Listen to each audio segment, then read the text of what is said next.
Preparing to live stream the meeting. Does it then save it on there? Is that how it works? It does, yeah. Mm-hmm. That's cool. Didn't know any of this. Yeah, I think it's preparing to live stream the meeting. There we go. So there will be a bit of a delay. Does it then save it on there? Is that how it works? It does, yeah. Mm-hmm. Right, just so it doesn't get too confusing, Didn't I'm know going any of to this. close down these browsers. Yeah, now. I think it's preparing to live stream the meeting. There we go. So there will be a bit of a delay. Does it then save it on there? Is that how it works? It does, yeah. Right, let's right, just so it doesn't get too confusing, Didn't I'm know going any of to this. close down these browsers. Yeah, now. I think it's so there will be a bit. Right, okay, so that should be live streaming now. I'm just going to get it up on my phone just to double check, but if I leave things open on my computer, all we will get is an echo chamber of our beautiful voices, and I don't think we were going for a choir this evening. No, it'd be quite an interesting, as an abstract experimental video goes, that'd be quite interesting. It would, wouldn't it? Hang on just one moment. Beautiful.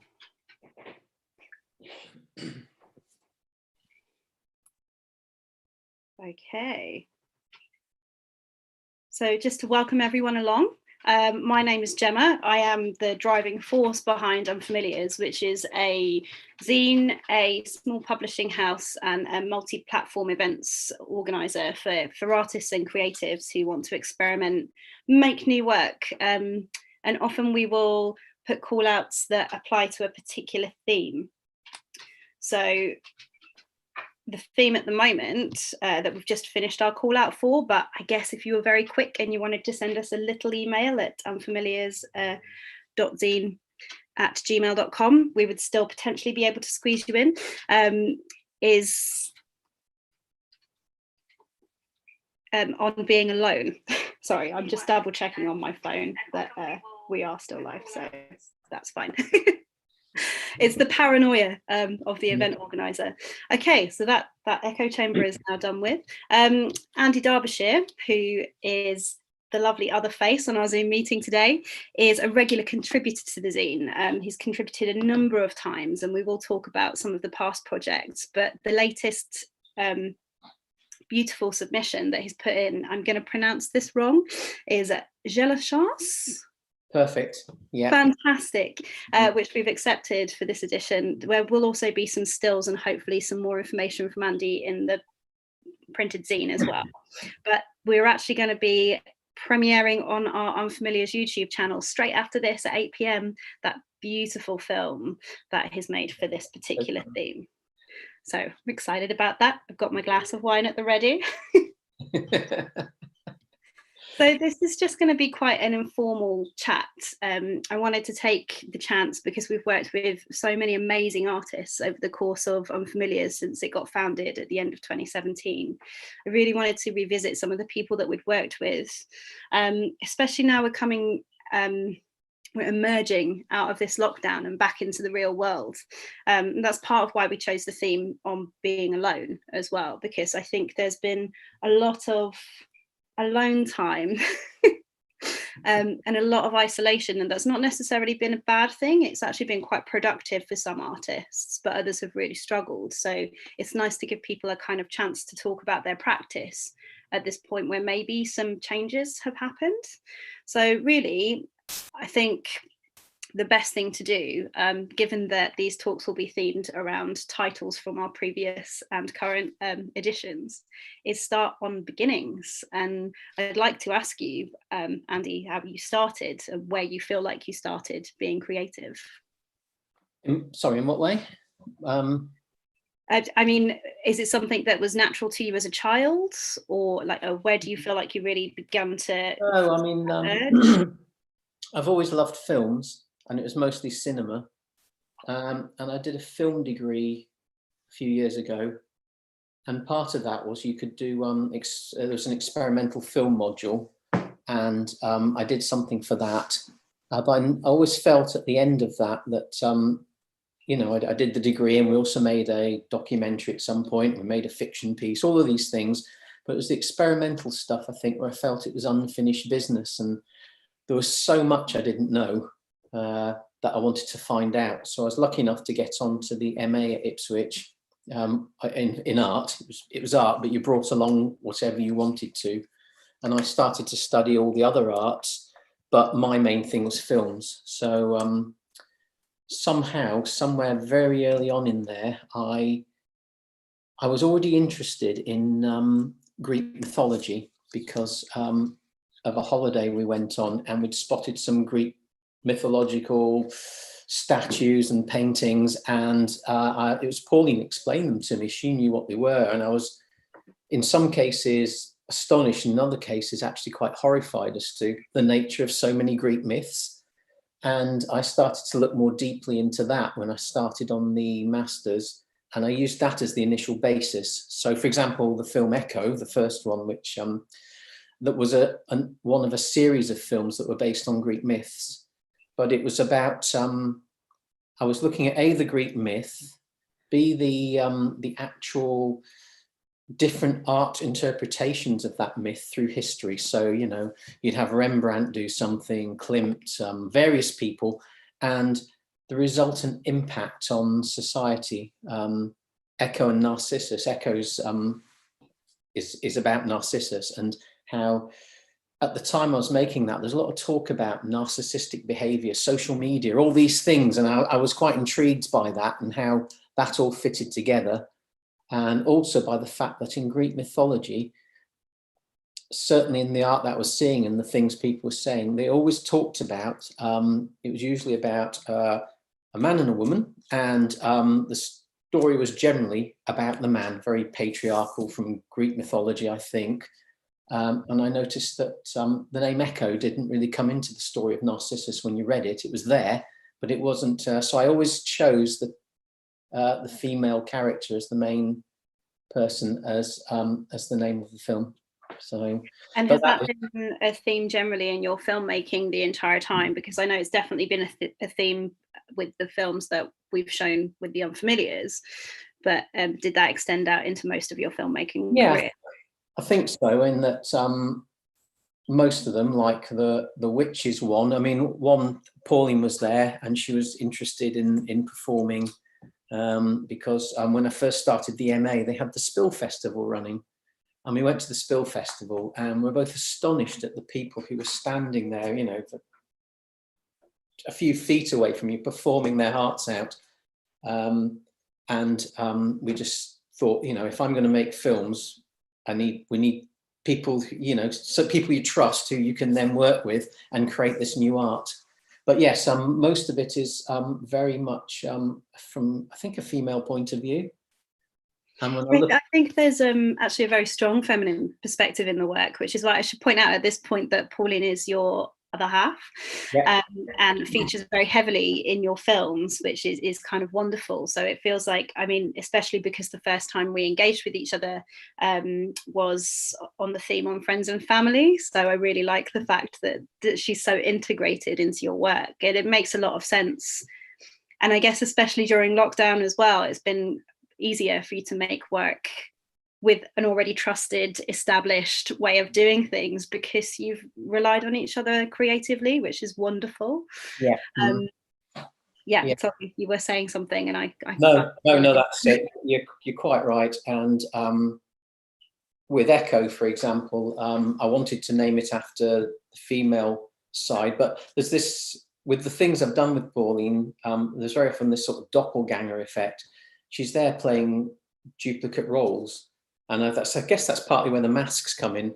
I started just more for sort of therapeutic purposes, was painting masks. They're very crude. If you actually look at them in daylight, they're very, very crude. The acrylic paints. But I mean, that seems quite, that's a nice little callback to those early kind of Greek historical references, because the masks would have had to be very crude in order for people to see them from the great distances that they're watching them. Yeah. So, no, that's right. And I still use the masks. I really like them. And if I can use them in any shape or form, I do try to. I think the only one she was ever uncomfortable with was one where, and it's on Vimeo at the moment, but it's one where it's about a character who is completely dressed in white, against a completely white background, and the mask was white as well. And unlike all the other masks, there were no eye holes. The whole thing was like a white silhouette. Wow. So Pauline had to be incredibly trusting, walking around, taking directions as I filmed her, because she couldn't actually see the thing while she was doing the it. concept for that film? Because I guess, like, as a woman as well, the idea of disappearance is actually, it's something we kind of get thrust upon us quite often.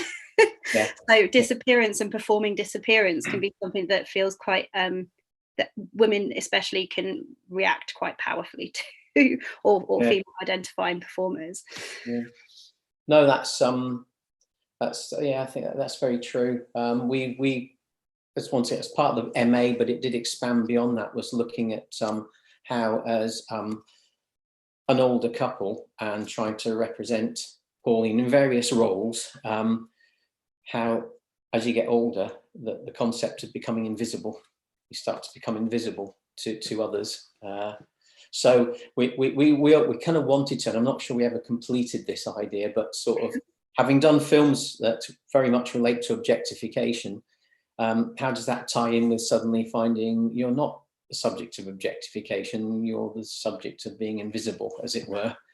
And how do they stack up against each other? What you know? And we don't think we came to a great conclusion on it, but I mean, do you think that's something you'll continue to interrogate together as you grow together? Yeah, I think that would be a good one, actually, because yes, because as we both get older, she particularly says, you know, we're just going to notice that, you know, you can walk down the street and it's like Frodo with the magic ring, you know, no one actually sees you, or that kind of thing. Yeah, and I think it's something that people sort of tacitly acknowledge but don't ever really discuss. And I think it's a problem that, I guess, especially artists who, because we don't all come to being creative or live confidently in our creativity at a young age. I know artists who are, you know, have always framed themselves as artists, but I, at the age of nearly 40, am only really beginning a career as a full-time artist, because I've only just gained the confidence in myself to do that, even though I've been making for decades. So I think it is something that artists need to discuss as well, because if you're not already established by a certain point, it then feels very difficult to compete with those entry-level opportunities, which is part of the reason Unfamiliars has tried to be quite generous and welcoming to artists at any stage in their career. That's what I like about Unfamiliars, so that everyone I've met at all the things I've been to have just been really great. I can't remember his name, the chap who was the comedian, older chap, same age as me, I don't know. Oh, Stephen Rice, who sometimes performs as Alexander O'Halloran. That's the one. Yeah, he comes. I saw him at an earlier event where I was filming CJ. Yes, where I absolutely regretted not leaving the camera rolling, but I had this thing about privacy and permissions, so I just switched it off because I felt people wouldn't like it. And then I saw yourself doing the is it the Boudica soil, and I was watching that and I thought, I wish I had my camera out right now. I really wish I had my. I wish you had your camera out then.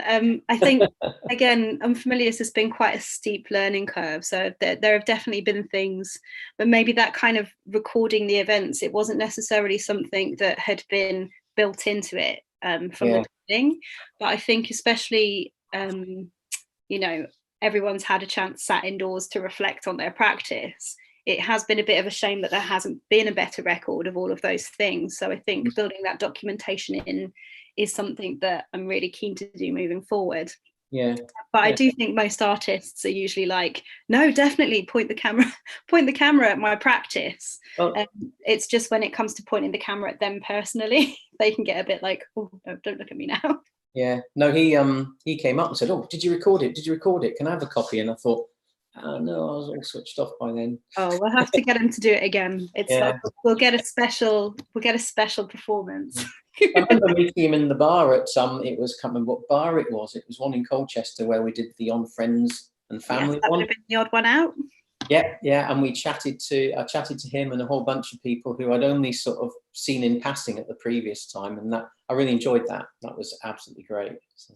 This is also why I like putting the work in non-conventional environments as well, because it's really exciting that we get to work with places like the Minories and Colchester Art Centre, where we'll be doing another one hopefully when things are open again.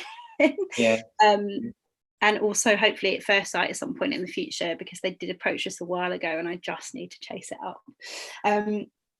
But I also really like those events where you've got an audience that didn't necessarily even know something was going to be happening, but then enjoy it regardless. So you'd have all of the regular drinkers.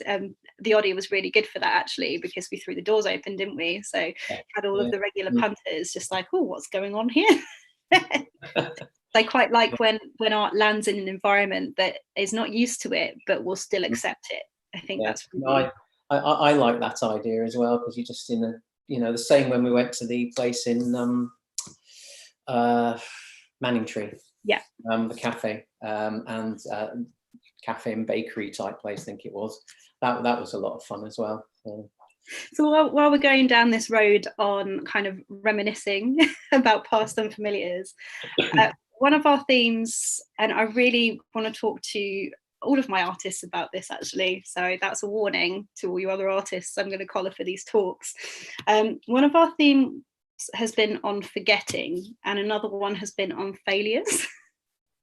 So I'm kind of interested to find out the nuts and bolts of an artist's learning process, which I think do often hinge on the things that they forget about. So you have to be creative around that, like how to do that thing you've forgotten, and also the things that don't work.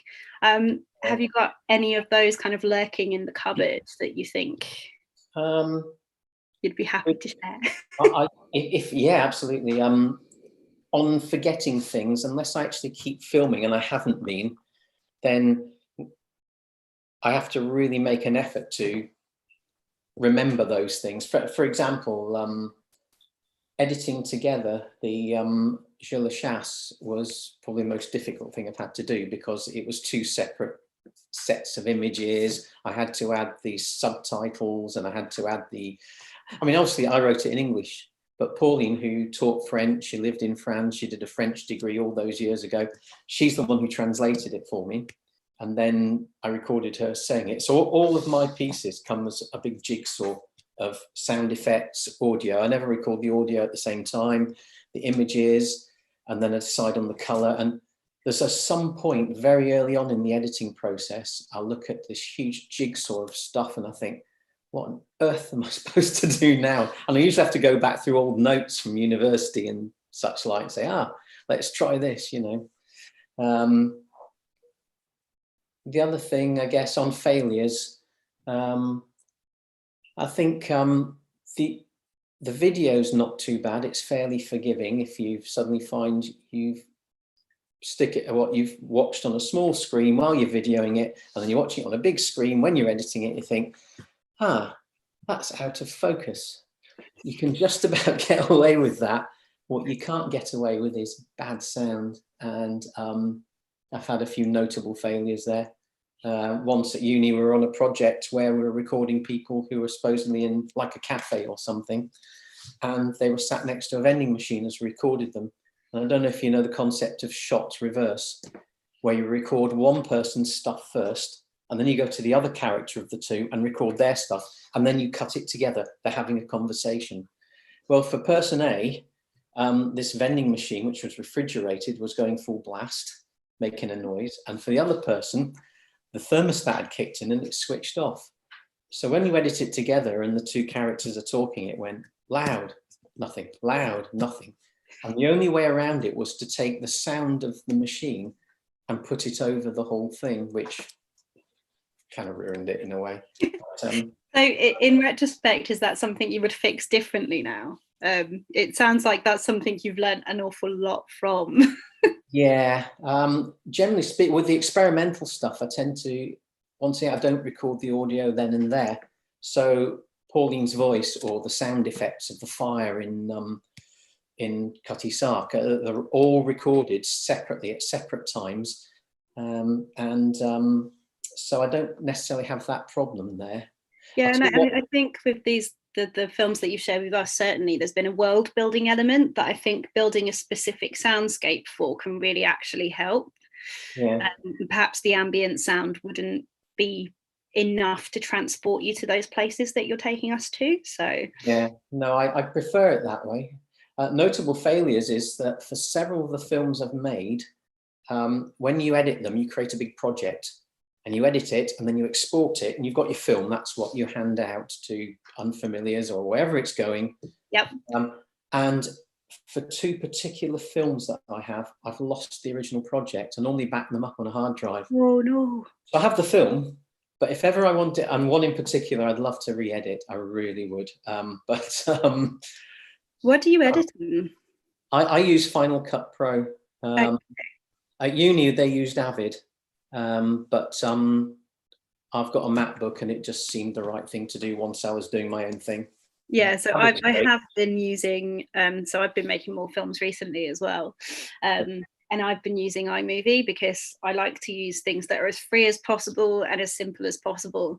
But I think they must have built a fail safe into that, because on iMovie, I can, even if I've deleted and gotten rid of all the other files, if I go back to the project, I can usually copy it across. Right. And sometimes it'll let me extend the clips. So, I mean, that's just showing how inept I can be. I have definitely accidentally got rid of iMovie's very good. Got rid of. iMovie's great. I used to use iMovie before I started uni. Then they said you have to use Avid at uni, and I did that. But then I moved on to, because suddenly I was having to do it myself, I moved on to Final Cut, which has a lot of extra features and things, but iMovie's got a lot of those features, and with easier to use little buttons and things, it's possibly less intuitive, I don't know, using Final Cut. I'm just used to it. I'm used to it, but I often, because of the room on the computer, will delete a project because it gets quite big, and I usually back it up on a hard drive. And for this particular project, I searched high and low for the original project. It's so easily. Maybe you'll just have to do a shot-for-shot recreation, because now I don't think I'm remembering this incorrectly. We've spoken a bit about the editing process, and obviously editors, I will never ever undersell them, because the editor is the final storyteller of a piece, to be honest. So it's really, really important. But I've seen that you do a certain amount of storyboarding yes, as well, which you very kindly shared with us when we did the On Witches in Manningtree.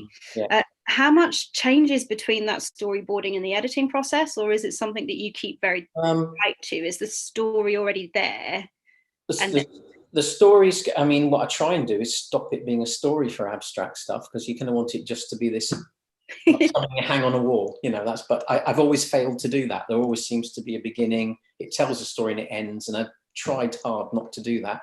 But with the storyboarding, say I'm on witches, for example, that's a good example. I would look up lots of artwork and films about witches and anything I can find where there's a visual image or a sound, and then I'd go and find my own. So the storyboards are often tracings of famous a painting or an image from a film, and then those still images of say famous paintings or whatever then form a storyboard. So Pauline would then work out how to move from this pose to this pose, and we'd kind of work it out from that, and that makes the movement in it. Echo's the same. You look up, there's a lot of famous art about Narcissus and Echo, and I took lots of images from that, and we used that, but it was just a series of lots of squares all over the place. But I also did afterwards, I added the sounds I thought should be at different places. And what I often tried to do was have sounds that didn't quite fit with it. Codec's famous for that. There's lots of sounds in Codec that I don't think go with the actual shot.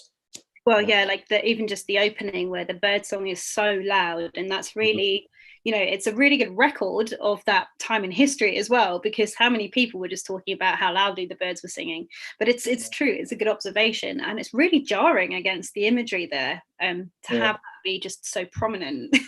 in the mix of things that you're consuming as a viewer. But with that one in particular, I was interested in what I was originally going to do, because it was originally going to be the exhibition.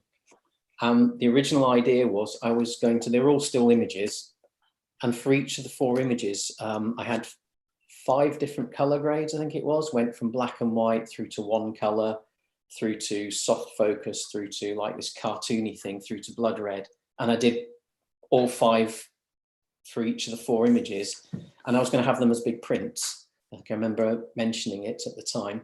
And then I was going to have the sound, so people could walk around then. I mean, obviously never happened because the whole thing, lockdown came. Well, but I am working on it.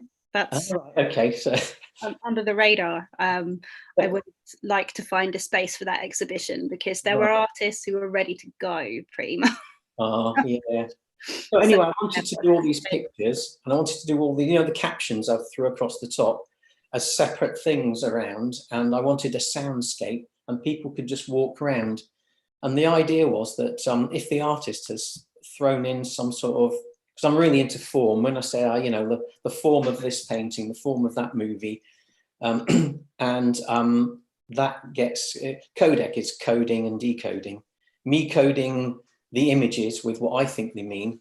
And what I wanted to do was have like a box where people could say if it meant anything to them, more emotionally than anything else, because I tried to make it an emotive idea.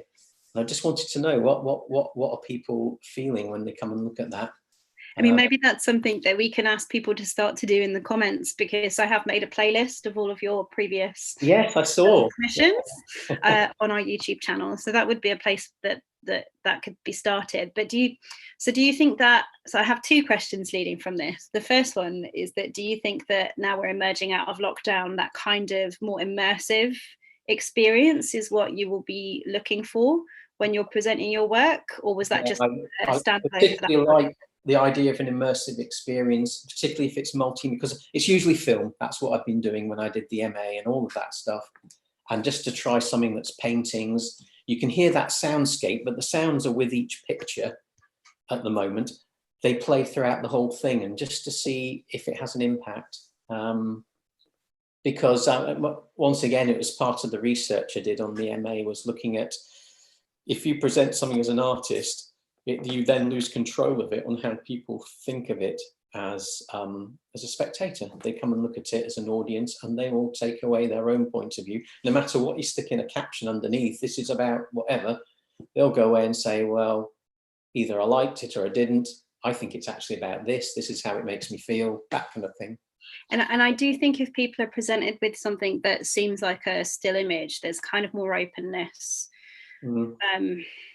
There definitely are films that, I guess, completely shrug off the whole kind of, or attempt to completely shrug off the whole kind of, notion of a storyline. But people are very good at trying to find stories and things, especially when it's in the most accepted consumable media, which film is now. We have to be realistic about that as artists.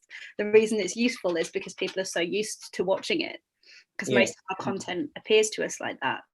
One thing I have really noticed a lot of artists doing is taking film of inanimate objects, which is quite interesting.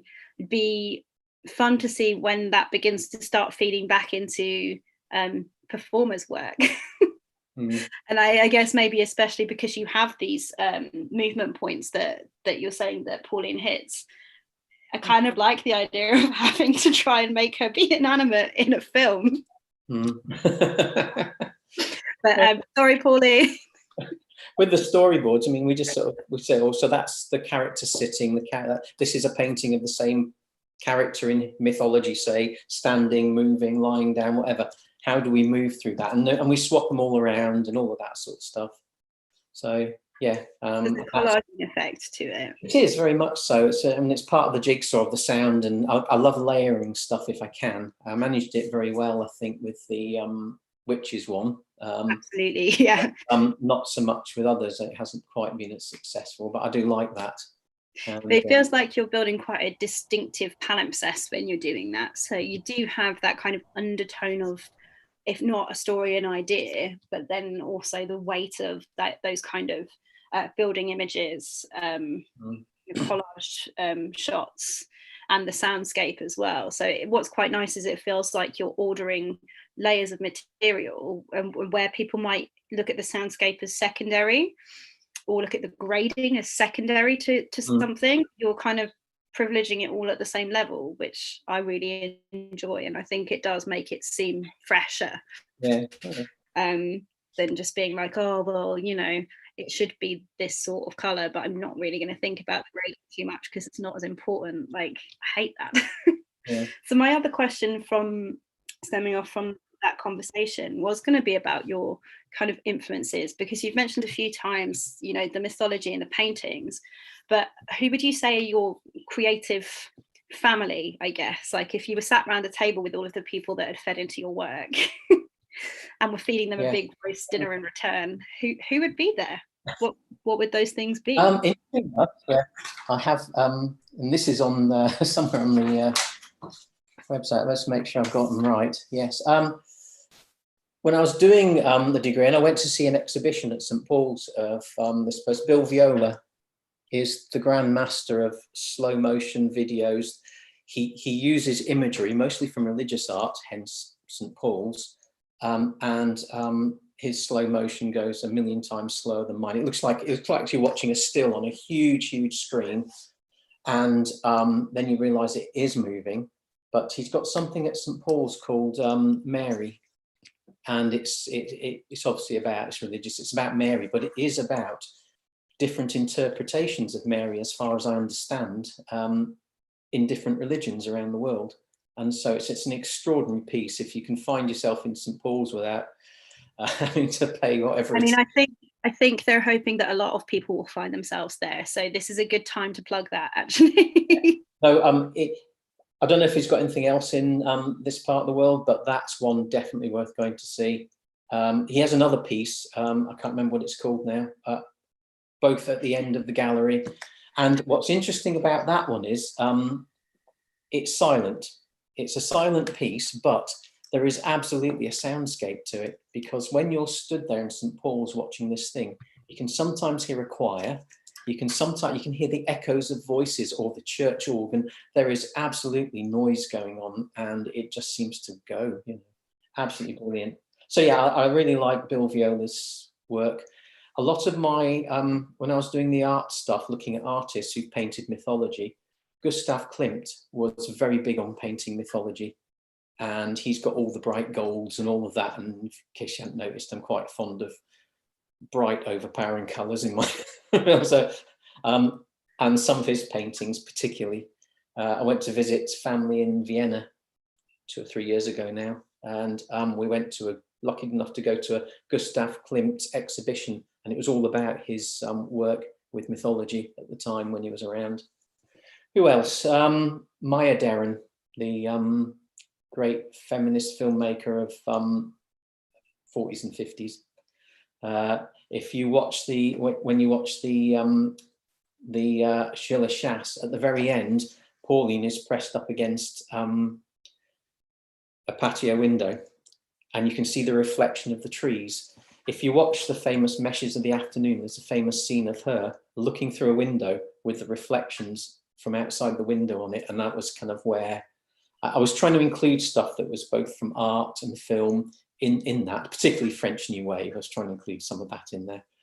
I like Pedro Almodovar, his Spanish cinema. It's interesting. It's about gender, it's about sexuality, and he comes from an era. I actually wrote my dissertation about him. Fantastic. So very keen interest there, and his films, you know, that people sometimes criticize them, they're quite shocked by them, but I think they are absolutely extraordinary. The Skin I Live In is a personal favorite. I wrote most of my dissertation about that, because he takes the concept of, well, I don't know if this is what he intended, but there's the concept of identity, freedom of identity and who you are, and he just turns it on its head. But it's always, I mean, there's always a little bit about old Spain and new Spain once they once the dictatorship had ended, and all of that seems to be part of it. So I like his works. Once again, his works are absolutely saturated in colour. They're extraordinary films. Absolutely. Have you seen some of his? Yeah. I am a fan. Yeah. It's very good. Yeah. Who else? Anna Mendieta, who was an artist, performance artist, did photography. One of the films I've lost the project for was used her. So what I'd do is I'd study some art, look at the images, build the storyboard, and then would film it. And I'd do it to such a degree, it was very much a one-stop film shoot quite often. This one was different because Anna Mendieta did this thing where she believed Mother Earth, Mother Nature, as in the ground, was a female force, a very powerful one that looked after women. I'm fairly sure I remember that correctly. And she did all this artwork where she was lying in amongst all this soil in tree, all these really interesting locations around, I can't remember where she's from, South America, I think, or Mexico. And I tried to recreate that from a male perspective, in that what happens if a male tries to become part of this female landscape? He'd be thrust out. So it was a male body, but it never quite landed in the earth, it floated. So it was an image of a male body, namely mine, floating about with trees around it. I've lost it. I've got the film, but I've lost the project, because there's a bit of it that every time I watch it, it just winds me up. I don't like it. So there we go. And finally, someone you still see a lot of, if you're not familiar with, is Juno Calypso, who's a London artist. She does a lot of photography, some video, and I went to see an exhibition of hers about 4 or 5 years ago in London, when London was still a place you could go. It won't be long. It was fascinating. This exhibition was in the basement of a shoe shop. It was a very famous shoe shop. I couldn't afford the shoes, I don't think, but I don't remember where it was. It was in Covent Garden, I think. Sounds like it could be like low. How do you say that? Or like, yeah, there's definitely fancy shoe shops around there. Yeah, but wherever it was, in the basement, she had this exhibition that was like, I think it was a beauty parlor sort of thing, with all these mannequins and all this imagery in there. But I'll find her on Instagram, and you'll see what I mean. Yep. So yeah, that's it. I can think of off the top of my head. But that's who I look to when I'm thinking of more the form, the aesthetic of what I'm doing. But I mean, you could almost say, well, your stuff. Once again, I tend not to think about the content. I'm researching it, but I'm looking at the pictures and the images and the poses and the colours, and I create this storyboard of form. And the interesting thing I want to see is when people watch it, the idea of form and content, do they get any kind of vibe off it that means it does engender content, or is it just, oh, this is pretty, it's just a bunch of form? Because that's kind of where I come from, the form rather than the content, and that's all. I've always found that interesting. Do you think about film more as a sculptor than a storyteller then? I think with this stuff, yes, because it's I don't always know what I'm going to get. I mean, as I say, I end up with this jigsaw of sounds, and I do the storyboard, and Pauline's always pleased that we only it's like we do a couple of takes. We're not there doing 50 takes of something, because we've planned it so meticulously. It will be like this, and it will be in this color, and I always try and do the color in camera. I can't always, but for example, the Witches one, I've got a really nice cinema camera which can pretty much shoot in the dark, and I had all these LEDs with red lights, and the sound of the fire on top of that was pretty much it. I color graded it a little bit, but I didn't throw in a bunch of red or anything like that. It's what you saw is what it was, and that was off 3 or 4 big, not very big, but I've got these LEDs anyway, these big red LEDs, which I'm very fond of. I tend to always stick red gel over them. It's like performance grading. I like that. Yeah. So So anyway, Pauline does all her stuff, and she I mean, is it a good time? Would Pauline like to come and say hi, or yeah, if you can think of, if you think of something, and I will, I'll go get it. Hang on. Yeah, fantastic. So while we're waiting for Pauline's arrival, I just wanted to mention again that we do have a playlist of all of Andy's past projects on our YouTube channel. And we do have the premiere for Je la Chasse, which is his contribution to On Being Alone, scheduled for 8 p.m. this evening. So I won't jabber on too much so that everyone misses that. But it would be good to get Pauline's take on making the work, because she does seem to be a very central part of the presentation of the films, at least. The other thing I will mention now is that, as Andy has said, he has his own website and a very full Vimeo account. So I will put links to those underneath this video once we've finished and it's all up and live. Hello. Somewhere Hello, here. Gemma. How are you? Hi. It's lovely to see you. Yeah, it's great to see you. Oh, you're looking really well. You've been getting out in the sunshine. I have a bit, yes. Can you tell? I've definitely burned it. And I'm really enjoying your outfit this evening. It seems very apt for the theme of Je la Chasse. Oh, yes, it is, isn't it? Yeah. My beret. Yeah, I just thought it would be a little bit remiss, because you feature so heavily in Andy's films, but it's not to say hello and kind of get your take on the experience a little bit, because you do bring a lot to them, especially this one. I know you translated as well.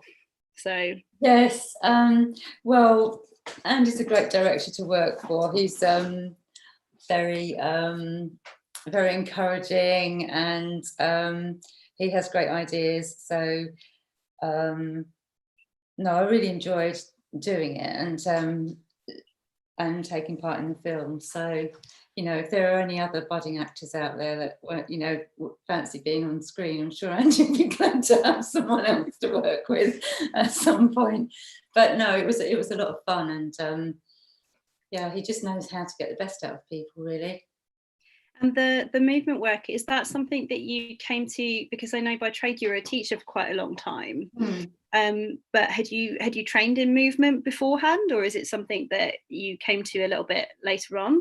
Is it something that you've come to through working with Andy, or? Yes, just entirely through working with Andy, just trying to interpret his vision, really. So yeah, but it's just having a go, really, and seeing what comes out on film. That's what it was, really. I think there's something really open and natural about that, though, where it feels like you have got this very distinctive style to the way that you move, and that's possibly partially to do with all of this kind of preparation work that seems to go into it. How much do you have to get involved in helping to research, or do you literally just come in at the point where the storyboard is done? We often talk about the films in advance and talk about the story, and just bounce ideas off of each other. But it's mostly, I think, 99% Andy, really. Yeah, sometimes you like some of the things that I come up with, but yeah. So how formative were you in the latest one? I mean, Andy had mentioned earlier that you've just retired. Congratulations. Oh, thank you. Yes, that's wonderful. Yeah. Early retirement must be brilliant. Oh, absolutely amazing. Yeah, I'd recommend as long as the weather stays like this. Yeah. But was there kind of a push from you to explore this from that kind of French New Wave angle, or is that you'd both been talking about for a while, or something that kind of grew out of the prompt, I guess? No, the French New Wave, I mean, it's just, what Andy was really interested in during his masters and that kind of thing. But for me, I'm very much a Francophile. I studied French at university and lived there for a while and things like that. So anything French, I just really enjoy. And we watched some of the films together to get an idea, really, of I suppose the what would you call it? The kind of feel for the movie. Yeah, definitely a mood. Yes, and I think the fairy thing really caught my imagination, because I'd been doing a lot of work in the garden, and I built the fairy nest. Well, we called it the fairy nest, and so yeah, I think probably more from a construction point of view, and like with the props and all of that side of things. That costume and the costume. Yeah, we do that on all of them, though, don't developing the costumes and saying, well, look, you know, what about this? Or I think costume is very much helps define the identity. Same with the mask. If you happen to have a mask, it just defines the identity of even an abstract piece of the character you're trying to show on the screen. So.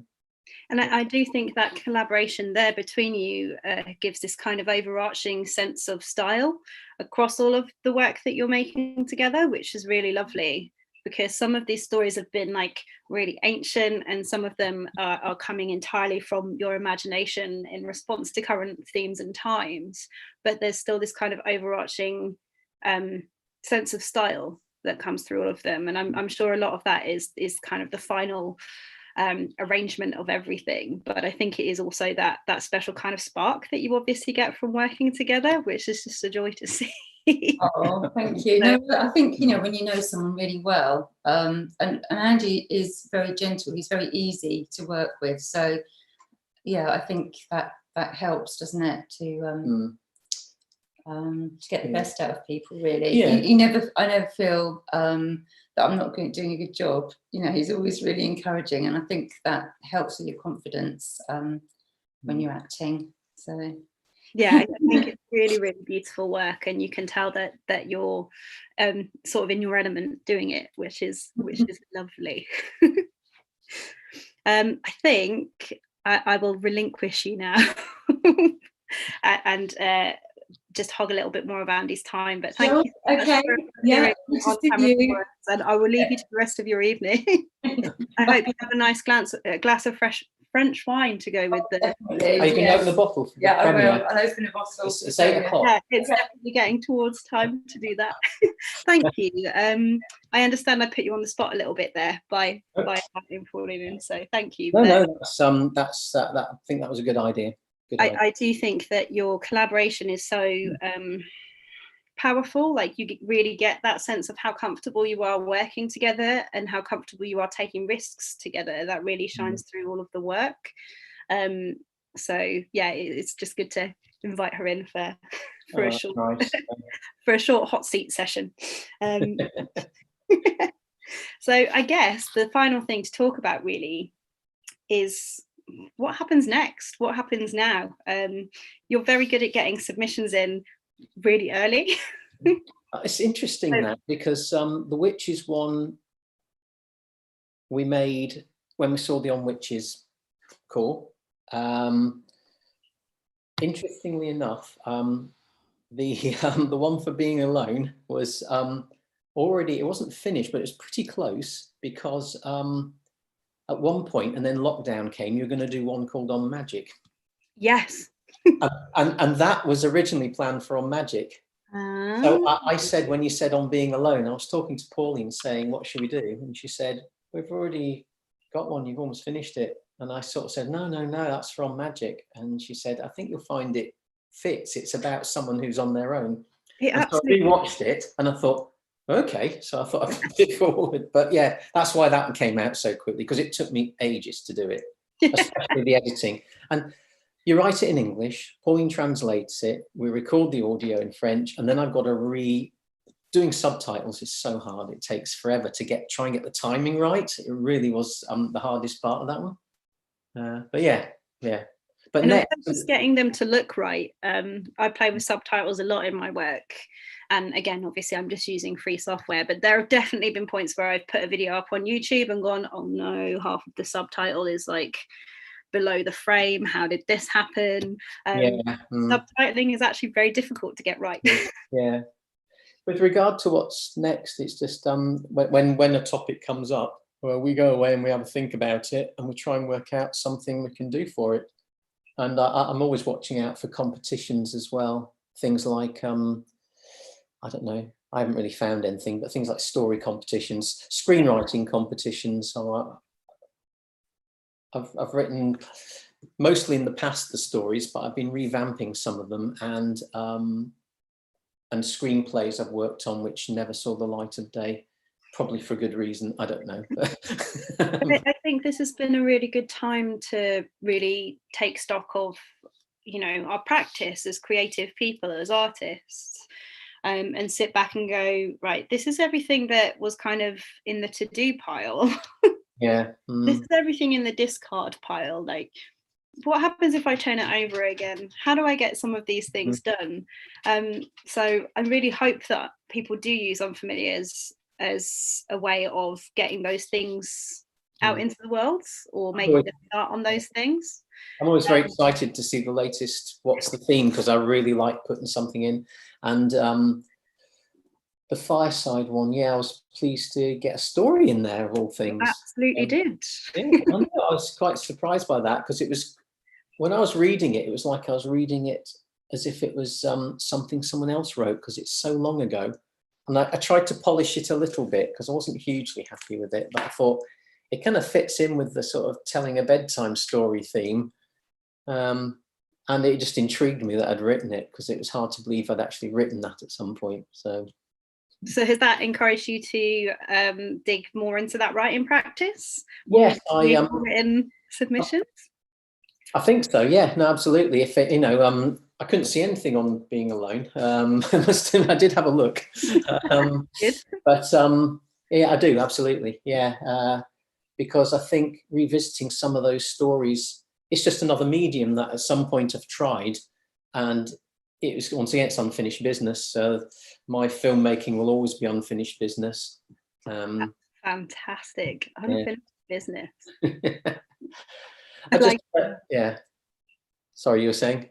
No, I was just saying I like that a lot. I think, you know, I quite often describe making as a compulsion, or I get these kind of visitations from my creativity, and it just has to happen. It has to come out a certain way, but I don't always have somewhere to put that. So the idea that you have these itches that you continue scratching, or you just consciously revisit those things at a point when you're ready to look at them, I think is really helpful. So I'm delighted that that's been a process that has been happening.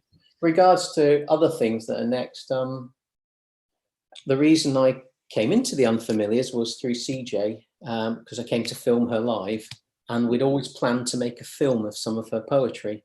Wonderful. She's a fantastic poet. Yeah. She has struggled travelling. I've got a bit of a struggle traveling. Now Pauline's retired, it might be more feasible actually, but I'd quite like to revisit that at some point, because that's kind of how it all began. And maybe just put what we were planning to one side and find something she's done and just start again, you know. But I haven't spoken to her in a while. I think she occasionally sends me a message, but I'm not big on Facebook at the moment. I occasionally go on and things like that. I think a lot of people feel very much the same. Yeah. Well, if there's anything that Unfamiliars can help do to facilitate that, do let us know. All right, okay. I think the problem we were having was possibly a venue, in that if I brought all my equipment, which would definitely need a car, to her house, it'd be tricky because you're in a house. It's looking for a venue. Looking to me, yeah. Whereas somewhere, I don't know. Yeah, I need to chat to her about it and see if there's something exciting she's been doing more recently, and we can. DJ, if you're watching this, we have to get you on film. It's got to happen. Okay. On that note, I'm going to give you a chance to have a small break, grab a glass of wine before everything premieres. But so what do I do now? Do I just stay on here? I don't know what we do next. What I'm going to do is finish the meeting, so then you can go to the channel, which it should kind of throw you back into, but if not, just go to our Unfamiliar Scene channel, and the premiere will be like near the top, because it'll be one of our newest videos. Cool. I need to plug yourself. So, yes, I am on Vimeo, so you can find my other stuff on Vimeo. Have a laugh at that. I just want to say thank you to you, because you do welcome so many people into the Unfamiliars. I really love it, and I just watch with increasing amazement and interest when you do something new. So there we go. Well done. Thank you so much for being a part of it. The Unfamiliars was always intended to be this kind of generous space where we build almost like a family of creatives. So that wouldn't be possible without the amazing artists that I've managed to kind of get to climb on board the raft at different points. I'm really appreciative that you continue to keep offering up wonderful work, and it is really wonderful. So thanks for coming and talk to me about it. I've really enjoyed it. Thank you. And thank you to everyone out there for watching. I'll be sharing this on Facebook, and I will put links to Andy's Vimeo and his website underneath this video when we're done. Have a lovely evening. Thank you so much for your time. Bye. Bye.